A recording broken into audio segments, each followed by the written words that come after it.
O relato de hoje é sequência do vídeo 137/25, Terror, Herdeira de Herança Amaldiçoada. Se você não assistiu o vídeo anterior, antes de continuar, dê um pulo lá. Assista a parte 1 para melhor compreensão da sequência.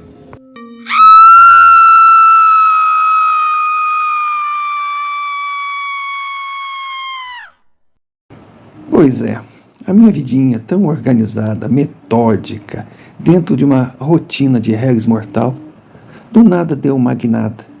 E lá estava eu envolvida numa história estranha, e que eu sabia que iria me levar por caminhos talvez fascinantes, desafiadores, mas acima de tudo, perigosos.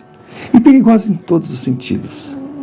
Conheci Eduardo, um milionário que se apaixonou por mim. Quando eu dei por mim, estava namorando o cara, claro, diante do protesto da minha sogrinha e da cunhadinha do Eduardo, a Nathalie. Comecei, eu que sempre fui tão terra, tão racional, a ver imagens, principalmente de um homem que parecia gostar de mim, não me trazia nenhuma sensação de medo, mas com certeza era só uma imagem. A princípio eu achava que ele não deveria estar ali. Depois, conforme todos me falavam, ele realmente não estava, mas continuava vivo na minha vida. Era muito estranho. Parecia que eu estava afundando em areia movediça, pisando num terreno desconhecido. E justamente essa figura, que tudo indicava ser fruto da minha imaginação, me incentivava a entrar de cabeça. A cada dia era um sobressalto, e sem dúvida alguma, saber que eu iria passar uma temporada na Europa, com todas as despesas pagas, viajando em alto padrão, sem dúvida alguma, foi a gota d'água que acabou me dizendo que a vida que eu conhecia antes era a página virada e que eu teria que começar a me habituar com uma nova realidade. Um detalhe me chamou a atenção: o entusiasmo que a minha avó me incentivava a embarcar naquela viagem. É engraçado, né? Estranho, porque não era do feitio dela, mas quando a gente está envolvida na situação, não dá atenção a detalhes. Só no decorrer dos fatos é que eu fui entender, ou pelo menos achar que tinha encontrado uma explicação. Vai saber.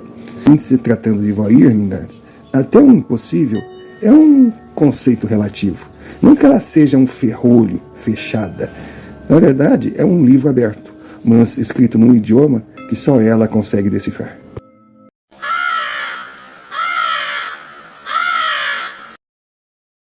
Pausa para um pedido, necessária por ser muito importante para o canal. Se você ainda não é inscrito, inscreva-se, deixe o seu like, comente, compartilhe, clique sino de notificações para receber mais vídeos produzidos por nós. E se achar que merecemos, envie-nos um Pix, QR Code na tela, como também a chave, você escolhe o caminho. Qualquer quantia será bem-vinda. Importante também é que você lembre de hypar o vídeo. E se desejar se associar à Confraria Nadina, será muito bem-vindo. Seja membro por apenas R$ 4,99. Em troca nós não temos muito a oferecer, mas já existe uma grade de vídeos extras exclusivos para os membros. E é claro que não podemos deixar de agradecer sempre aqueles que enviam os seus relatos via e-mail, o e-mail que está aqui na tela. São essas experiências o combustível que move a engrenagem. Dado o recado, voltemos ao relato. E desde já deixamos o nosso muito obrigado. Muito obrigado por estar aqui, por ser um Nadina, pois você é a razão do canal existir. Aproveitar o mês de dezembro, inverno na Europa, férias no Brasil. ir com a família de Malincuia. E seu Romário, a família para ele incluíam as duas agregadas, eu e a Nathalie. Aí eu já tinha conhecido o Daniel, o irmão de Eduardo, um cara mais velho, um cara executivo, um cara diferente, mais homem que o Eduardo. Me tratava muito bem, com respeito, à distância. Eu não podia chamar de amigo, mas a gente se respeitava. E eu ficava imaginando como um homem daqueles conseguia suportar a Nathalie. Se bem que tinha também a questão comercial, que a família da Nathalie tinha tão mais dinheiro que eles. O mesmo que aconteceu com o meu sogro, que eu soube depois que a família da minha sogra era infinitamente mais poderosa e que ele cresceu via bambolê de otário na mão. Eu fui convidado. Eu resisti, mas conversei com a minha família e disseram, vá filha, vá. Foi que a minha mãe disse, olha, nada como uma viagem para a gente saber que está ao lado da pessoa certa. Ali ele vai se revelar. E nós fomos. Inclusive a minha avó disse que seria bom para mim, que conheceria aonde, né, a origem da nossa família. Que ela adoraria poder conhecer, porque na verdade, quando meu bisavô saiu da Alemanha, foi no final da Primeira Guerra. E a minha avó era menina de tudo. Aí eles vieram para o Brasil. Minha avó cresceu, se fez moça, casou, nasceu minha mãe, depois minha mãe casou, e olha quem nasceu, eu. Eu resolvi aceitar. Bom, sabe Deus quando eu iria voltar para a Europa? E fui. Olha, lugares maravilhosos. Eu até me surpreendi, porque eu não sabia que estava inclusa. Paris. Nossa, Paris é encantador. Depois de Paris, nós subimos para Bruxelas. De Bruxelas fomos para a Alemanha. Conheci lugares maravilhosos. A Alemanha, eu vou dizer, as cidades grandes são bonitas, mas nada como o interior da Alemanha. Vale o mesmo para a Áustria. Aquelas vilas do tamanho de nada, que eram verdadeiros quadros. Eu estava maravilhada. E resolvi curtir a minha viagem. Porque, olha, quem tornava a minha estada ali menos sufocante era o meu cunhado e o meu sogro. Porque a Nathalie, a minha sogra, e aquele banana do Eduardo, se não tivessem ido, com certeza seria melhor o tour. Chegou no momento que eu comecei a me desligar. Eu comecei a fazer a minha viagem. Eles iam para o lado, eu ia para o outro. A Nathalie e a sogra ficavam felizes. Meu sogro, meu cunhado, estranhavam. Mas Eduardo era um boneco. Eu percebia que não é que ele não gostasse de mim, ou que ele não se preocupasse comigo, mas primeiro a mãe. Primeiro a noiva. Se tivesse levado o cachorro, aí viria o cachorro. Se tivesse levado a dona Palmira, uma senhora que trabalhou uma vida inteira na casa deles, viria a dona Palmira. Olha, não sei não. Sei lá, depois do jardineiro, do motorista, quem sabe do padeiro, do dono da quitanda, viria eu. Então eu estava resolvida. Não ia querer passar o resto da minha vida convivendo com aquelas mulheres e tendo aquele idiota do meu lado. Mas ele estava na Europa. o tempo de viagem é limitado, porque até então eu achava que seriam 20, 30 dias, mas não, sabe que é rico, né? E depois de cumprirem toda aquela maratona profissional e turística, melhores hotéis, melhores restaurantes, melhores isso, olha, teve um dia que me deu uma vontade de comer um pão com linguiça. Sabe, nós estávamos à beira do rio em Hamburgo. Tinha uma série de restaurantezinhos pequenininhos ali. E tinha um pão com linguiça.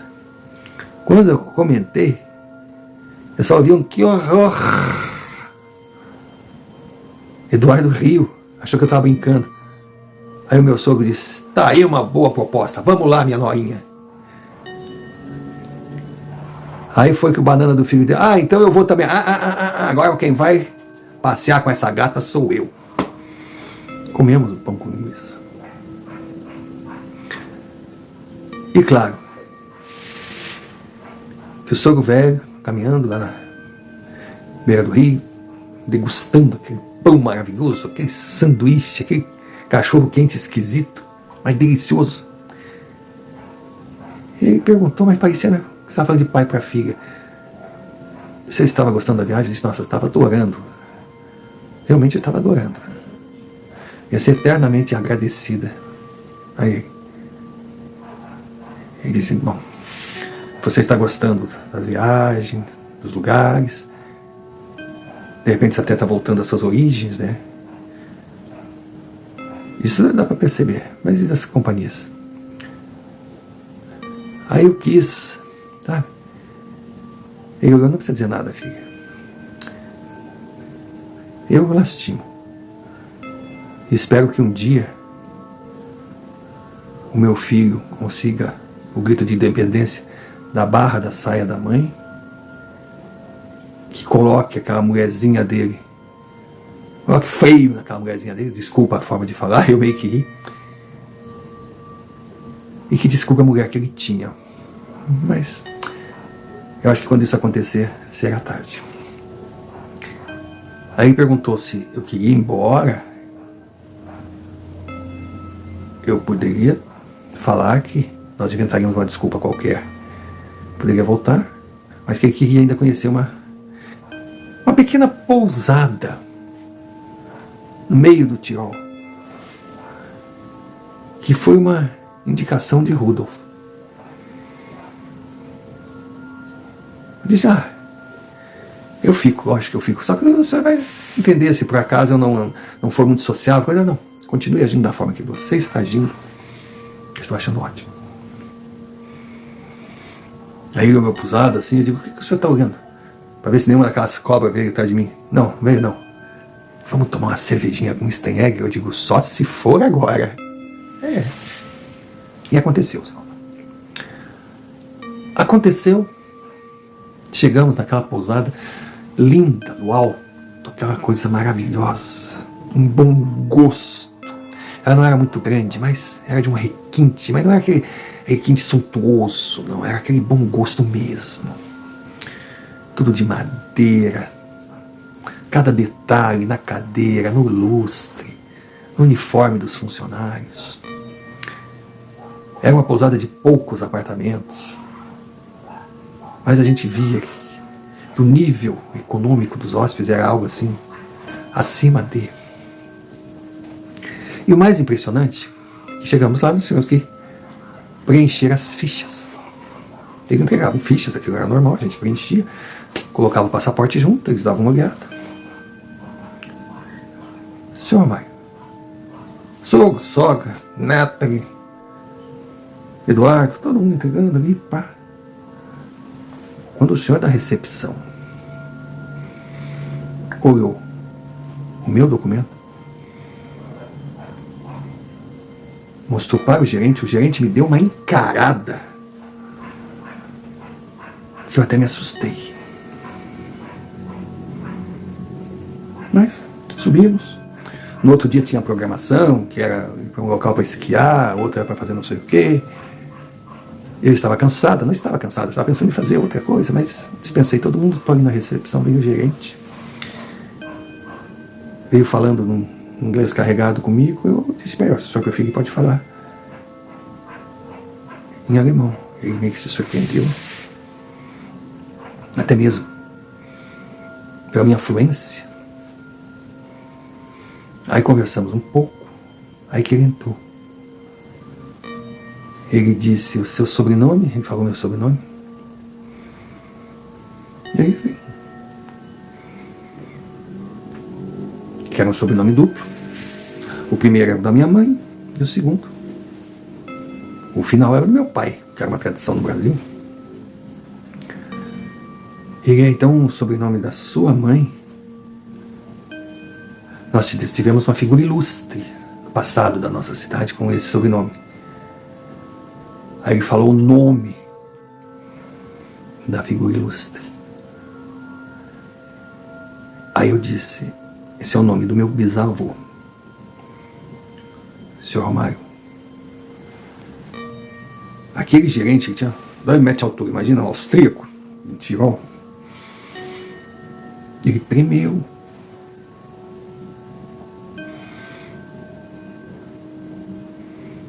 Meio que não conseguia falar mais, pediu licença, se retirou. Eu fiquei com aquilo, né? E aí, quando todo mundo saiu, eu me agasalhei o máximo possível e saí a andar pelo pátio da pousada. O meu modo de encarar seria aquele passeio em meio a uma natureza maravilhosa para relaxar, para desintoxicar, enfim, para poder desfrutar o lugar. E, invariavelmente, os locais onde eu estava ficavam sempre mais agradáveis sem a presença da sogrinha e da Nathalie. Só que, honestamente, o que era para ser uma simples caminhada se tornou algo que começaria a me fazer pensar, a me perguntar o que estava acontecendo. Porque, mais uma vez, eu iria encontrar aquele homem misterioso que teimava em aparecer para mim, mesmo eu sabendo que ele não existia. Claro que eu me assustei com aquilo. Me assustei e saí correndo. E olhava para trás, e ele parecia vir em minha direção, mas daí outras pessoas surgiram e ninguém enxergava. Aí um menino que trabalhava ali na pousada, ele percebeu meu nervosismo e perguntou: algum problema, senhora? Eu disse: você conhece aquele homem? Ele olhou para trás. Que homem, senhora? Você não está vendo? Não. A senhora está bem? Aquele homem olhava para mim. Aí eu, não, tô, e fui, entrei, peguei a chave rapidinho e subi. E nisso o gerente chamou o rapaz, perguntou o que tinha visto. E eu tô no apartamento lá, bate na porta. Eu meio assustado, fui ver, era o gerente. Bom dia, senhora. Eu disse: bom dia, mas nós já nos falamos hoje. Ele: perdão. Algum problema? Ele disse: se a senhora me permitir ir fazer um pedido, desça até o salão do café, até o restaurante. Eu gostaria de conversar com a senhora. Tá. Não tem problema nenhum. Ele era o gerente, não sei se era diretor, se era dono, mas... Aí eu desci. Ele perguntou se o que eu queria. Eu falei: um chá. Aí ele olhou para mim e disse: a sua presença é algo inesperado e inusitado na cidade. E lógico que a informação se espalhou pela região. Eu disse: você está brincando? Eu vou pedir para a senhora evitar ficar sozinha, tomar muito cuidado. Ele: cuidado de quê? A senhora corre perigo. Disse: mas o senhor está falando do quê? Daquele homem que eu vi? Ele arregalou os olhos. A senhora viu o quê? Quando eu pensei em explicar, a senhora viu uma figura assim, assim, assim, assim. E sim. Tome cuidado. Eu digo, o senhor poderia me explicar o que está acontecendo? Não tenho autorização. Nós não tivemos essa conversa. Mas, por favor, tenha cuidado. Não permita que a história se repita. Senhor Romário, desculpa meu lado suburbano, mas pensa num cagaço. Quando Eduardo chegou, claro, não comentei nada com ele, que ele chegou todo pavão, com aquela mãe, com aquela cunhada, cheio de sacolas, de compras. Sabe? Meu cunhado já nadei, coisa, junto com o sogro. Eu não sabia se eu deveria falar, não falar. Mas eu resolvi, então, na dúvida, não ficar sozinho. E a programação do dia seguinte era esquiar. Eu nunca tinha subido num esqui. Aí tinha uma pista de treinamento, onde ficavam aquelas crianças, aqueles turistas, assim, sabe? Duros, sem jeito, desengonçados, engraçados, ridículos, igual a mim, se colocasse um esqui nos pés. A Nathalie, toda cheia de joga pra cá, faz manobra, faz isso, faz aquilo, o Eduardo também. Aí foi o meu cunhado, você quer brincar? Eu disse, eu nunca... Não, vem cá. Ele botou o esqui nos meus pés, explicou uns movimentos básicos, enquanto o pavão do meu namorado estava... Aí eu subi, no que eu subi, lógico, primeiro movimento, bunda no chão. Nossa! A minha sogra deitava de rir. A Nathalie, então... Aí o cunhado disse, não se preocupe não, todo mundo aprendeu um dia, vamos de novo. Aí me segurou pela cintura assim, eu senti aquela firmeza e fui. Devagarinho, devagarinho. Senhor Romário,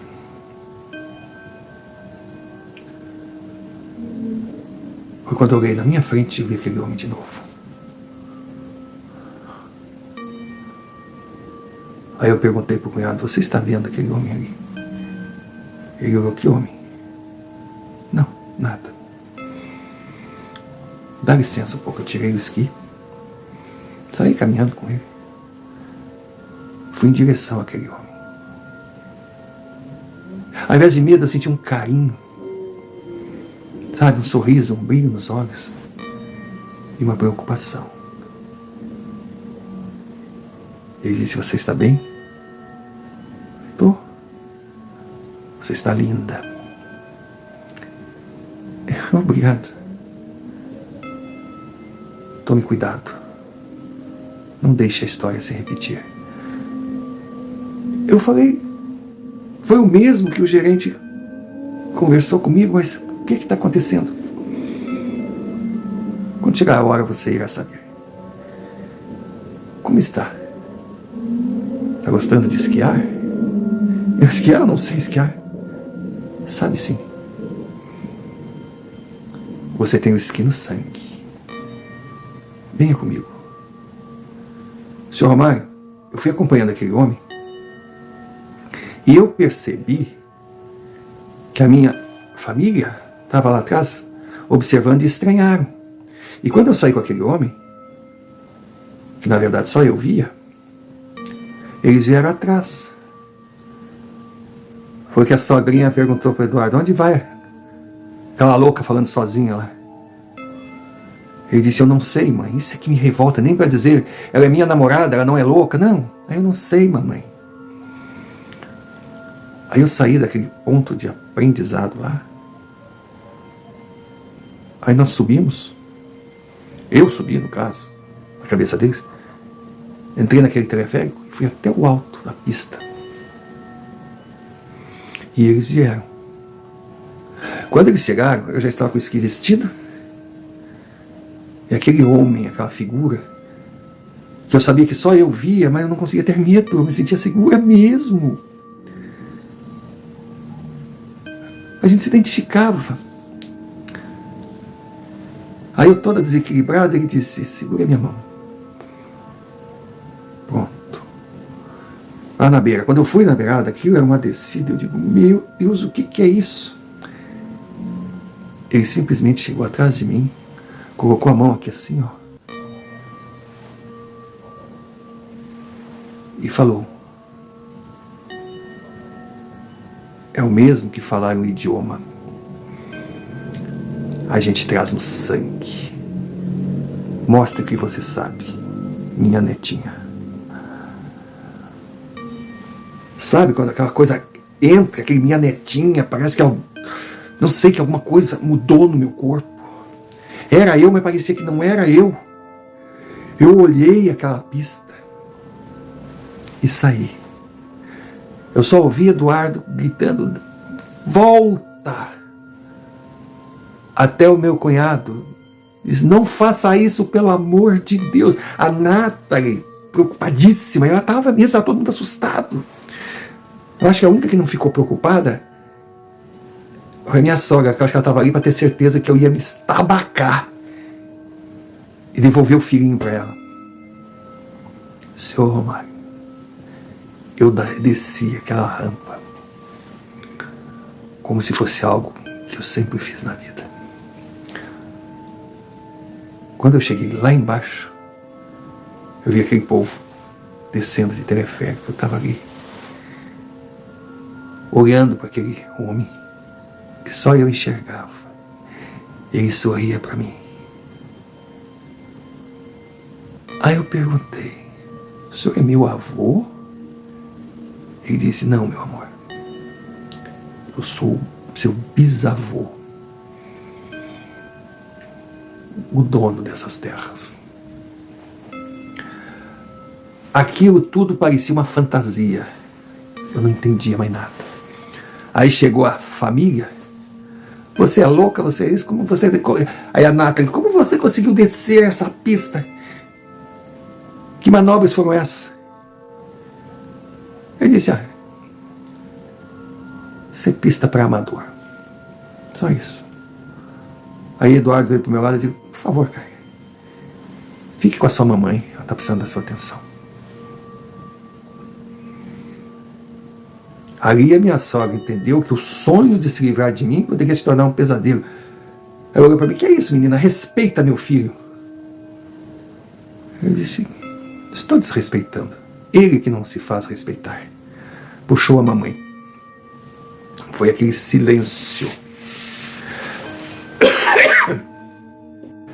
Senhor Romário, eu confesso que comecei a ficar assustada, pois eu era uma suburbana, uma menina simples, que de repente conheci um carinha de uma família poderosa, aceitei fazer uma viagem para a Europa por várias razões. Claro, eu sou humana, eu fiquei deslumbrada.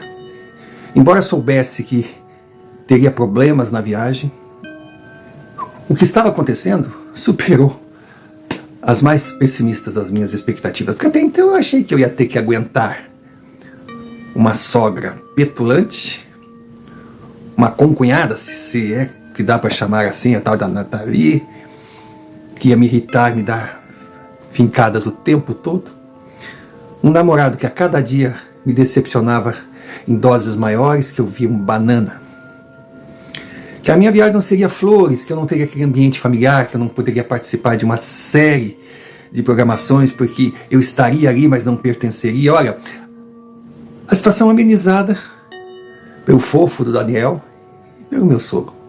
Mas esses eram meus problemas, que eu imaginava que ia ser assim, toneladas para carregar, mas estava preparado para não deixar estragar a minha viagem. Só que de repente eu me vi envolvida numa situação que parecia uma história de ficção, sei lá, Sidney Sheldon, Irving Wallace, uma trama internacional, onde eu era, não digo a protagonista, mas eu estava, sabe, afogado até os dentes e não tinha noção nenhuma do que estava acontecendo, sem falar da presença daquele ser, aquela criatura linda de luz, que quando eu estava com ela me enchia de segurança a ponto de esquiar. Logo eu que ganhei um patins. Quando eu tinha 8 anos de idade, a primeira tentativa, eu me arrebentei no chão, eu tinha pânico de colocar qualquer objeto nos pés que não fosse um sapato. para mim foi pesado demais. Eu comecei a achar que estava na hora de eu ir embora, deixar tudo para lá, não me interessava. Ainda aquela, sabe, aquela conversa que eu tive com o gerente do hotel, dizendo para eu ter cuidado, que eu corria risco de morte. Mas o que é isso? Eu nunca fiz mal nem para uma mosca. Então, a minha ideia era chegar no hotel, conversar com meu sogro, dizer que eu estava indo embora por questões particulares, sem entrar em detalhes, e deu para a bola. A situação estava muito ruim, mas eu não podia nem imaginar que ela ia se complicar um pouquinho mais. Porque quando nós chegamos na pousada, quando nós estávamos na recepção ainda conversando, sabe, vai cada um para o seu quarto, não, eu vou ali na piscina, não, eu vou fazer tal coisa, aquela. Me chegam 2 homens, né, 2 armários, impecavelmente vestidos, aquele terno maravilhoso. Aí nós conversando, eles chegaram no grupo ali, e um deles olhou para mim e disse: a senhorita, é a senhorita. Quando ele falou meu nome, aquela conversa toda, aquela descontração, parou por ali mesmo. Eu fiquei tesa. Aí disse: sim, sou eu. O senhor é quem? Aí meu sogro já chegou, o Daniel já chegou, até a minha sogra chegou. A minha sogra olhou: o que está acontecendo, querida? Primeira vez que eu vi, sabe, uma preocupação, uma coisa meio estranha ali. Todos perceberam a pompa daqueles homens chegando direto a mim, me chamando pelo nome completo. Aí o meu sogro: o senhor, por favor, o senhor se dirigiu a minha nora, sem se identificar, eu poderia saber o que está acontecendo. O homem muito educado: fique tranquilo, senhor, eu sou apenas um mensageiro. Aí botou a mão no casaco assim, pegou um envelope. Aí o meu sogro não deixou ele na minha mão, ele pegou. Do que se trata? Ele me disse: volto a repetir, senhor, eu não sei, eu sou apenas um mensageiro.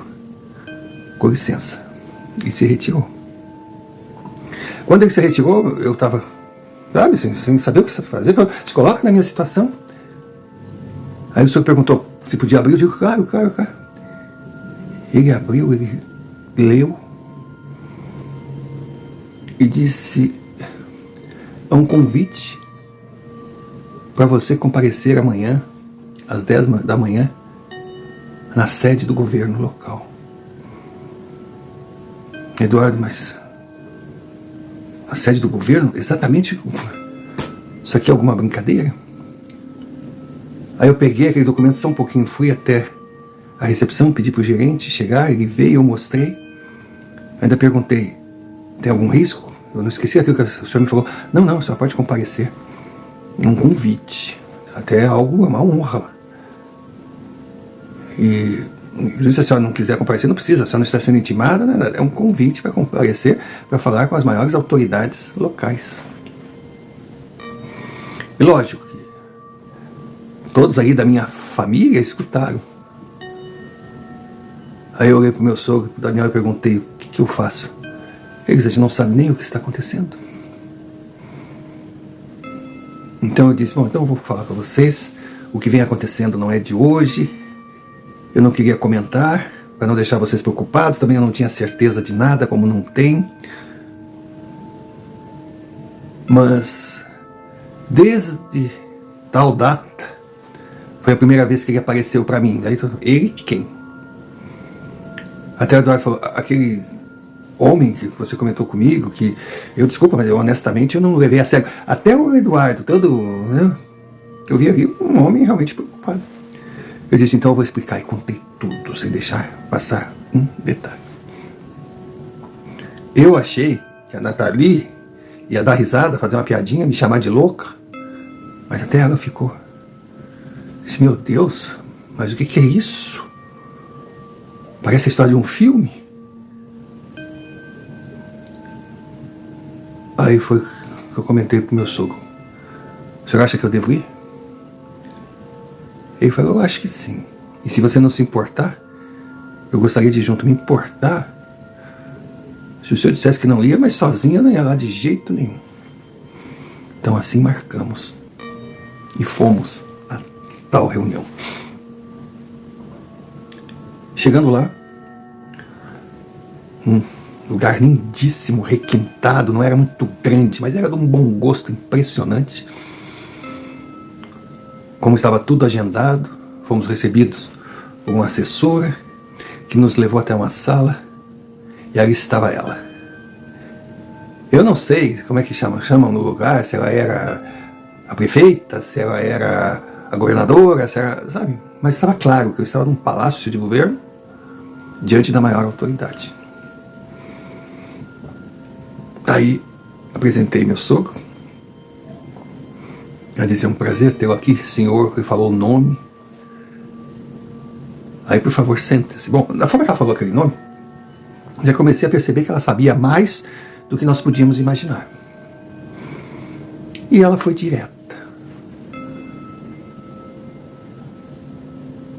Ela simplesmente disse que a minha chegada virou a região do avesso.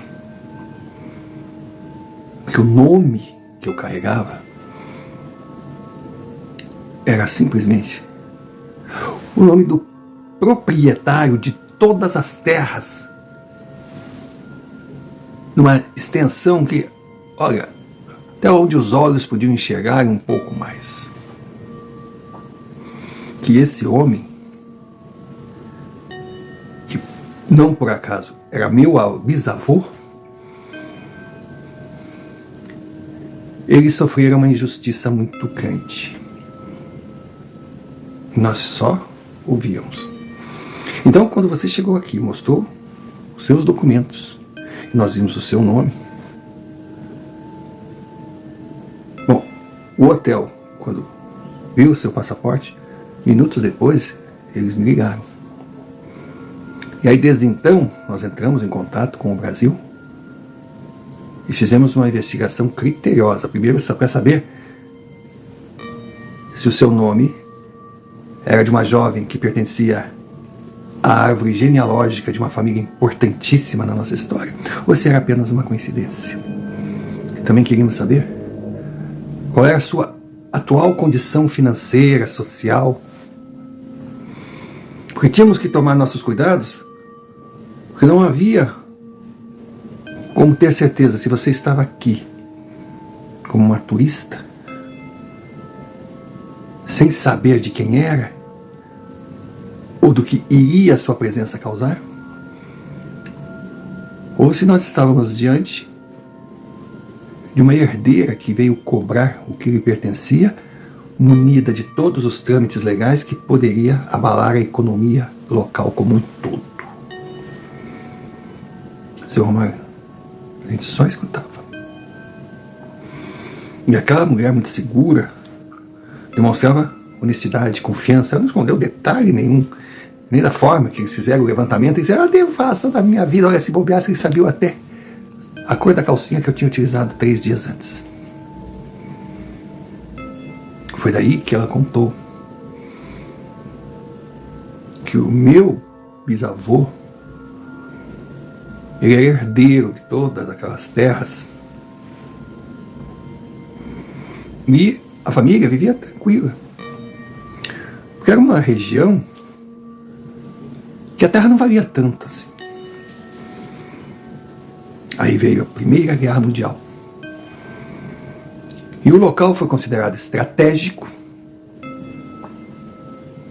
E ele foi descoberto como um grande potencial econômico. Que meu bisavô tinha ido para a guerra, tinha voltado como um herói, mas ele foi procurado por poderosos na época que estavam interessados em comprar suas terras, e ele, nem tanto por questão financeira, que ofereceram um bom dinheiro para ele na época, mas mais por ser apegado ao que pertencia à sua família já de anos, ele se negou a vender. Resultado: criaram uma armadilha para ele. Ele foi considerado um traidor, um desertor, um covarde. A população, no geral, se deixou levar por aquilo que disseram para ela. Meu bisavô caiu em desgraça. e teve que fugir com a família, com a esposa e uma filha pequenininha, que era minha avó.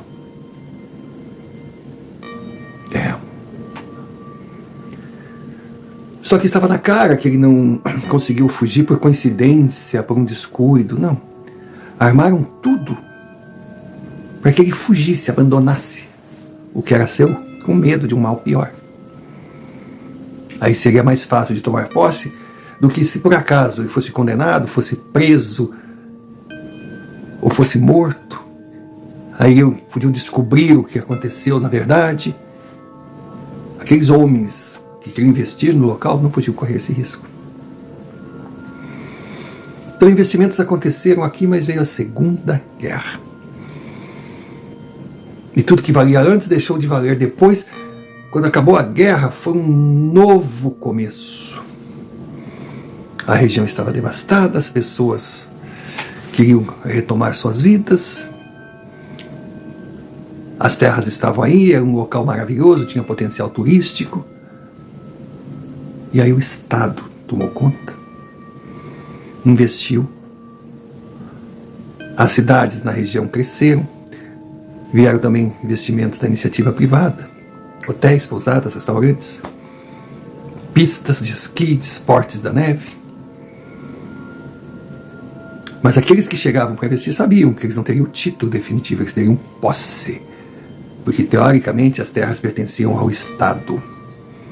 Mas o governo sabia que as terras tinham um dono. E se alguém um dia viesse cobrar, eles teriam que prestar contas.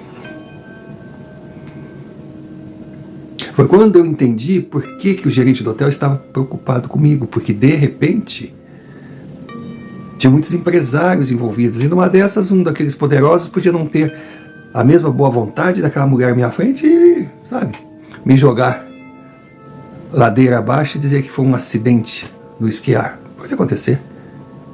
Eu seria feito um translado, eu voltaria dentro de uma caixa para o Brasil e ficaria tudo resolvido. E talvez a coisa não aconteceu desse jeito, porque eles tinham medo de eu ter, digamos, as costas quentes e ser um problema maior, com tentáculos, com ramificações. Certamente, se eles soubessem que eu era apenas uma franco-atiradora que caiu de paraquedas numa situação que não tinha a menor ideia que pudesse existir, eles dariam um jeito em mim. Mas para evitar um mal maior, eu fui chamado ali para negociar. Eu fui chamada para negociar. E eles queriam saber se eu aceitaria um acordo fazendo justiça à memória do meu avô e também dando para os herdeiros dele um valor considerável. Senhor Amaro. Ela passou a proposta, meu sogro olhou, disse que ia analisar. Quando ele me disse o valor, eu quase caí de costas. Eu nunca vi tanto dinheiro na minha vida. Mas ele deixou claro que era uma quantia que eu poderia viver tranquila no Brasil, sabe? Até a minha terceira geração. Que era um valor bem aquém do que eu teria direito. E aí, eu poderia decidir, eu podia querer brigar na justiça, agora que eu estava sabendo, mas seria algo longo, demorado, sofrido. Eu não teria dinheiro para manter as custas do processo e enfrentar gente poderosa. Foi quando eu perguntei para ele, se o senhor estivesse no meu lugar. Bom, ele olhou para aquela mulher, olhou para mim e disse, olha, se eu estou no seu lugar, eu aceito fazendo algumas exigências. Eu perguntei, que exigências? Bom, aí você pensa. Você aceita o valor, mas quer mais alguma coisa. Senhor Mário, o que eu ia exigir? Aquele dinheiro ali? Meu Deus do céu. Então de cara, eu falei para aquela mulher, eu aceito. Mas do valor total eu quero que a senhora, documentado, transfira 20% para o meu advogado. Nossa, meu sogro, eu assim, mas Ele não acreditou, porque era muito dinheiro no seu Romário. E também, eu quero que no centro da cidade seja criado um memorial em homenagem ao meu bisavô, contando a história de quem ele foi e de o que aconteceu com ele.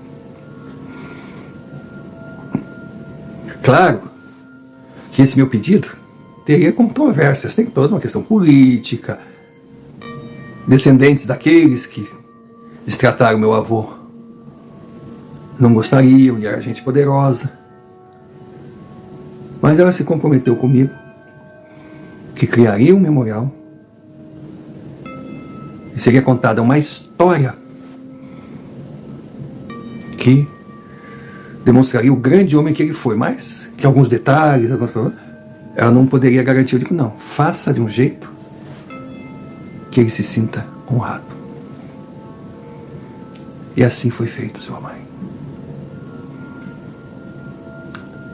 É um país, é outra situação, não tem tanta burocracia, tudo corre de uma forma limpa. A negociação foi rápida. Os acordos foram fechados em 10 dias, tudo assinado. Os valores, meu sogro assumiu, dizendo que eu não deveria enviar todo para o Brasil, que eu acabaria tendo um prejuízo muito grande com impostos, taxas, burocracia. Então ele dividiu em contas em paraísos fiscais. Ele me explicou, mas eu não consegui guardar. Ele pegou a parte dele, que não por acaso ficou na Europa também. E quando eu voltei ao Brasil, eu tinha uma conta com um saldo de um dinheiro inimaginável. Quando eu contei a história para minha família, meu pai não acreditava, minha mãe muito menos, a ficha não caía. Mas a vó Irmiger só olhou para mim e disse: eu sabia que o papai um dia iria conseguir a justiça. E ele é lindo, não é, minha neta? Eu disse, é? Pois é, ele aparece para nós, né? Eu digo, vó, a senhora também? Claro. Inúmeras vezes ele apareceu para mim. E é claro que quando você veio contar essa novidade, para mim já era notícia velha, mas uma notícia que eu quero dizer para você, amando dele. Ele agradeceu o que você fez por ele,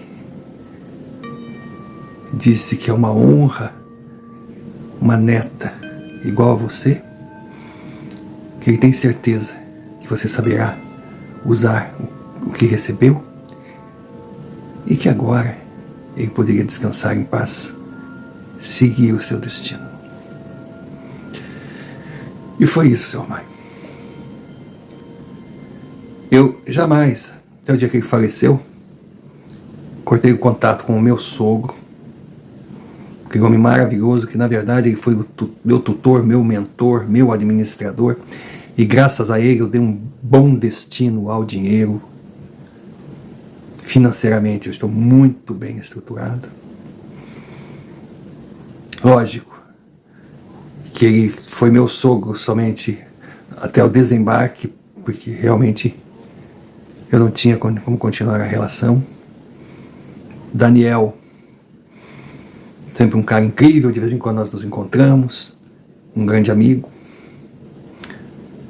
Mas com relação